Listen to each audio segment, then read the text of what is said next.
যেহেতু চৰকাৰখনক আমি অনুৰোধ জনাইছিলোঁ আৰু সেইদিনাখন আমি এখন ৰাস্তাত প্ৰতিবাদো কৰিব লগা হৈছিল আৰু সেই প্ৰতিবাদৰ ফলত আমাৰ চৰকাৰে 3 দিন সময় দিছিলে প্ৰশাসনে যিহেতু আমাৰ উচিত মূল্য এটা কিবা সিদ্ধান্ত কৰিম বুলি এতিয়ালৈকে চৰকাৰে আমাক একো সিদ্ধান্ত দিয়া নাই যদি এনেকৈ যদি সিদ্ধান্ত নিদিয়ে লেট হৈ গৈ থাকে তেতিয়াহ'লে আমাৰ কৃষকৰ বাৰীত আকৌ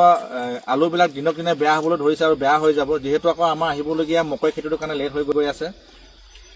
খেতিয়কসকলে এতিয়া কি কৰোঁ কি নকৰোঁকৈ দুদূৰ অৱস্থাত পৰি আছে তো খেতিয়কসকলে এতিয়া এটা আলোচনা কৰিছে যে এটা সিদ্ধান্তত উপনীত হৈছে যে যদি অহা 2 এদিনৰ ভিতৰত যদি চৰকাৰে যদি প্ৰশাসনে যদি এটা উচিত মূল্য এটা ৰেট এটা যদি নিৰ্ধাৰণ কৰি নিদিয়ে তেতিয়াহ'লে সদিয়াবাসী ৰাইজে এটা জংকী আন্দোলন গঢ়ি তুলিম বুলি এটা মনত পুহি ৰাখিছে এইবাৰ কিন্তু 30-40খন ট্ৰেক্টৰ নহয় এবাৰ 2-3 হাজাৰ ট্ৰেক্টৰ এবাৰ ৰাজপথত ওলাব আৰু ইয়াৰ গোটেই গাঁৱৰ পৰা পুৰুষ মহিলা ল'ৰা ছোৱালী আমাৰ কৃষক মানুহ যিমান আছে কৃষকৰ সকলো ৰাস্তাত আমি প্ৰতিবাদ কৰিবলৈ বাধ্য হ'ম অনতিপলমে আমাৰ চৰকাৰখনৰ অনুৰোধ থাকিল 2 দিনৰ ভিতৰতে আমাৰ যিটো উচিত মূল্যটো অতি সোনকালে যেন আমাক বজাৰত এৰি দিবৰ কাৰণে আৰু আলুবিলাক বজাৰলৈ ঠেলি দিবৰ কাৰণে আমাক এইটো বজাৰখন ব্যৱস্থা কৰি দিয়ে যদি ব্যৱস্থা যদি কৰি দিব নোৱাৰে তেতিয়াহ'লে আমি এটা সিদ্ধান্ত লৈছোঁ খেতিয়কসকলে আমাৰ সদিয়াবাসী ৰাইজে এটা সিদ্ধান্ত লৈছোঁ যে অহা 2-3 দিনৰ ভিতৰতে আমি ৰাজপথত হাজাৰ ট্ৰেক্টৰ লৈ হাজাৰ আমি খেতিয়কসকলক লৈ পথাৰৰ পৰা খেতিয়কসকলৰ ৰাস্তাত আমি গৈ ৰাস্তা পথ অৱৰোধ কৰিবলৈ আমি বাধ্য হ'ম এয়া আমাৰ খেতিয়কসকলৰ ফালৰ পৰা মনৰ কথা আপোনালোকৰ লগত প্ৰকাশ কৰিলোঁ মনৰ কথা বুলিয়ে নহয় মনৰ ক্ষোভত এটা ক্ষোভ লৈ প্ৰকাশ কৰিছোঁ যিহেতু আপোনালোকৰ অনিতপলমে আমাৰ 2 দিনৰ ভিতৰতে আমাৰ এই উচিত মূল্যটো যদি আপোনালোকে যদি বজাৰত এৰি দিবৰ কাৰণে আমাক যদি সুবিধাকণ কৰি নিদিয়ে তেনেহ'লে আমাৰ এই পদক্ষেপটো অতি সোনকালে আমি লোৱা হ'ব বুলি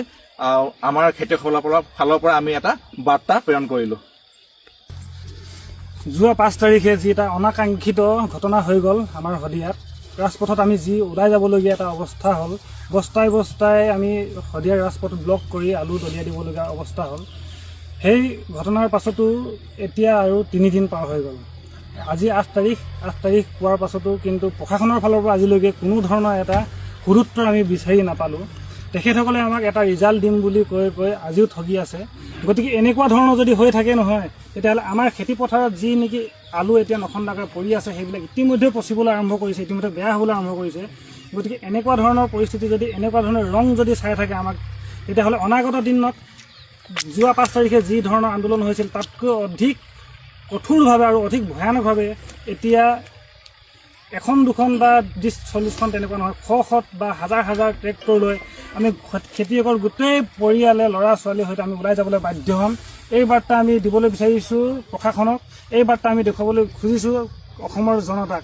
আপোনালোকে এবাৰ চাওক আমাৰ অৱস্থাটোৰ বিষয়ে এবাৰ হৃদয়ংগম কৰিবলৈ চেষ্টা কৰক গতিকে সকলোৱে আমাৰ হৈ এবাৰ মাতক গতিকে এইখিনি অনুৰোধ থাকিল আৰু প্ৰশাসনলৈ এটা শেষত আৰু প্ৰশাসনলৈ ইয়াৰ জৰিয়তে আমি শেষত অনুৰোধো কৰিছোঁ আপোনালোকক মাত্ৰ ভয় ভাবুকিয়ে নহয় অনুৰোধ কৰিছোঁ ইয়াতকৈ যদিহে আপোনালোকে আমাক যদি ৰং চাই থাকে তেনেহ'লে কিন্তু পৰিস্থিতি ইয়াতকৈ ভয়ানক হ'বলৈ গৈ আছে ইয়াকে ক'লোঁ